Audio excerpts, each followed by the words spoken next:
দিল্লি বিস্ফোরণের কিছু নতুন খবর সামনে এসেছে। i-20 গাড়িটিকে প্রথমে বিকেল 4টে নাগাদ দেখা যায়, যা দরিয়াগঞ্জ বাজার থেকে সোনেরি মসজিদের দিকে যাচ্ছিল এবং সেখানে 2 ঘন্টা পার্ক করা ছিল।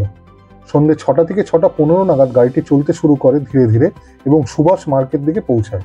তারপর সিগন্যালে থেমে যায়, তখনই বিশাল বিস্ফোরণ ঘটে। সূত্রমতে গাড়ির ভেতরে ছিল 3 জন। সিসিটিভি ফুটেজ তা নিশ্চিত করেছে। এখন এই গাড়ির মালিক বেশ কয়েকবার পরিবর্তন হয়। মোহাম্মদ সালমান থেকে তারিক, যিনি পুলওয়ামার সাথে যুক্ত ছিলেন, এবং শেষ মালিক ছিলেন ওমর। সূত্রমতে ওমরকে শেষবার 2 সহযোগী জুনেদ এবং এহসানের সাথে গাড়ি চালাতে দেখা গেছে। সূত্রমতে তদন্তকারী সংস্থাগুলো বেশ কয়েকজনকে হেফাজতে নিয়েছে।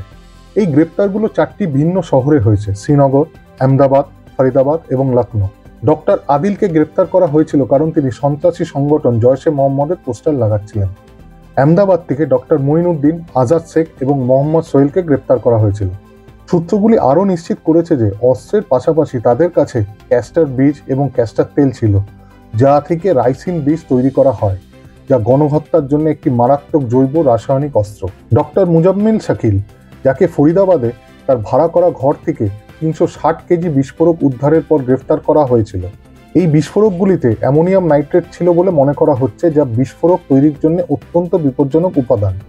ডক্টর শাকিলের কাছ থেকে একটি গাড়িও পাওয়া যায়, যা লখনৌর একজন মহিলা বাসিন্দা ডক্টর শাহিন শাহিদের নামে ছিল। এই সমস্ত গ্রেপ্তারিগুলো দিল্লি বিস্ফোরণের সাথে সম্পর্কিত বলে মনে করা হচ্ছে। এরই মাঝখানে জম্মু ও কাশ্মীর পুলিশ ফরিদাবাদ থেকে 2900 কিলো বিস্ফোরক উদ্ধার করেছে। সূত্রমতে জৈশে মোহাম্মদের প্রতিষ্ঠাতা মাসুদ আজহারের বোন সাদিয়া আজহার জামাতুল মোমিনাত নামে একটি সন্ত্রাসী নিয়োগ সংস্থা শুরু করেছিলেন। ডক্টর শাহিন শাহিদ এই সংগঠনের একজন সদস্য বলে মনে করা হচ্ছে। তদন্ত এখনো চলছে, আর আমরা আশা করি যে দিল্লি বিস্ফোরণের সাথে জড়িত প্রত্যেকটি অভিযুক্তকে খুঁজে বার করা হবে এবং তাদেরকে বিচারের আওতায় আনা হবে।